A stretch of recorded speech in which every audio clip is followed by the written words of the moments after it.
इन दिनों गांव की चर्चाओं के केंद्र हैं हरिहर काका। आंगन, खेत, खलिहान, अलाव, बगीचे, बरगद, हर जगह उनकी ही चर्चा। उनकी घटना की तरह विचारणीय और चर्चनीय कोई दूसरी घटना नहीं। गांव में आए दिन छोटी बड़ी घटनाएं घटती रहती हैं, लेकिन काका के प्रसंग के सामने उनका कोई अस्तित्व नहीं। गांव में जहां कहीं और जिन लोगों के बीच हरिहर काका की चर्चा छिड़ती है, तो फिर उसका कोई अंत नहीं। लोग तरह तरह की संभावनाएं व्यक्त करते हैं, राम जाने क्या होगा। दोनों ओर के लोगों ने अंगूठे के निशान ले लिए हैं, लेकिन हरिहर ने अपना बयान दर्ज कराया है कि वे दोनों लोगों में से किसी को अपनी जमीन के उत्तराधिकारी नहीं मानते हैं। दोनों ओर के लोगों ने जबरन उनके अंगूठे के निशान लिए हैं। इस स्थिति में उनके बाद उनकी जायदाद का हकदार कौन होगा? लोगों के बीच बहस छिड़ जाती है। उत्तराधिकारी के कानून पर जो जितना जानता है, उससे 10 गुना अधिक उगल देता है। फिर भी कोई समाधान नहीं निकलता। रहस्य खत्म नहीं होता।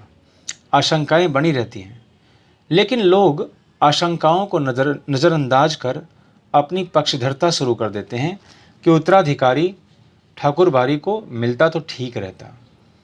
दूसरी ओर के लोग कहते हैं कि हरिहर के भाइयों को मिलता तो ज़्यादा अच्छा रहता। ठाकुरबाड़ी के साधु संत और काका के भाइयों ने कब क्या कहा, यह खबर बिजली की तरह एक ही बार में समूचे गांव में फैल जाती है। खबर झूठी है कि सच्ची, इस पर कोई ध्यान नहीं देता। जिसे खबर हाथ लगती, वह नमक मिर्च मिला उसे चटका कर आगे बढ़ा देता है। एक खबर आती है कि महंत जी और हरिहर काका के भाई इस बात के लिए अफसोस कर रहे हैं कि अंगूठे के निशान लेने के बाद उन्होंने हरिहर को खत्म क्यों नहीं कर दिया। बात ही आगे नहीं आती। एक दूसरी खबर आती है कि हरिहर मरेंगे तो उन्हें अग्नि प्रदान करने के लिए ठाकुरबाड़ी के साधु संतों और काका के भाइयों के बीच काफ़ी लड़ाई होगी। दोनों ओर से अग्नि प्रदान करने का निश्चय हो चुका है। इस संदर्भ में उनकी लाश हस्तगत करने के लिए खून की नदी बहेगी। एक तीसरी खबर आती है कि हरिहर काका की मृत्यु के बाद उनकी जमीन पर कब्जा करने के लिए उनके भाई अभी से तैयारी कर रहे हैं। इलाके के मशहूर डाकू बुटन सिंह से उन लोगों ने बातचीत पक्की कर ली है। हरिहर के 15 बीघे खेत में से 5 बीघे बुटन ले लेगा और दखल करा देगा। इससे पहले भी इस तरह के 2-3 मामले बुटन ने निपटाए हैं। पूरे इलाके में इसके नाम की तूती बोलती है। एक चौथी खबर आती है कि महंत जी ने निर्णय ले लिया है, हरिहर की मृत्यु के बाद देश के कोने कोने से साधुओं और नागाओं को वह बुलाएंगे। रहस्यात्मक और भयावनी खबरों से गांव का आकाश आच्छादित हो गया है। दिन प्रतिदिन आतंक का माहौल गहराया जा रहा है। सबके मन में यह बात है कि हरिहर कोई अमृत पीकर तो आए हैं नहीं, एक न एक दिन उन्हें मरना ही है। फिर एक भयंकर तूफान की चपेट में यह गांव आ जाएगा। उस वक्त क्या होगा, कुछ कहा नहीं जा सकता।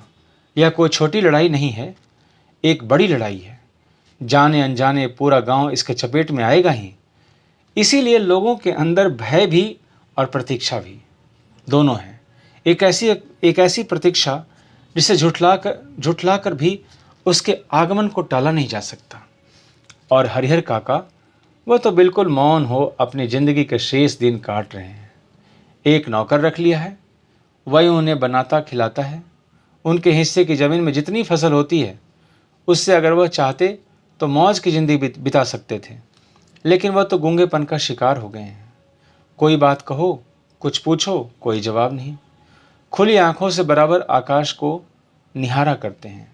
सारे गांव के लोग उनके बारे में बहुत कुछ कहते सुनते हैं, लेकिन उनके पास अब कहने के लिए कोई बात नहीं। पुलिस के जवान हरिहर काका के खर्चे पर ही खूब मौज मस्ती से रह रहे हैं। जिसका धन वह रहे उपास, खाने वाले करे विलास। अब तक जो नहीं खाया था, दोनों जून उसका भोग लगा रहे हैं।